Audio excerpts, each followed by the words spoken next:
when they were making the first light bulb, they failed 100 times. And what they did is I was just 100 times how not to make a light bulb, and then eventually they kept going at it and they figured out how to make a light bulb.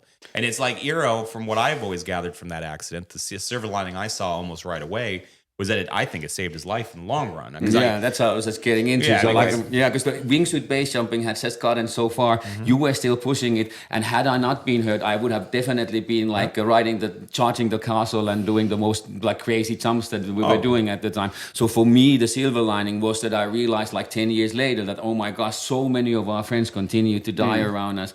And then, that was the thing. The accident was that forced me. The universe told me, stop. I didn't listen the first time. I got hurt also, in Idaho afterwards. But then that was the necessary thing that forced to pull me back. And that's the thing. You had a lot of resilience because you came to visit me in the States 3 different years, and you broke your leg 3 different times.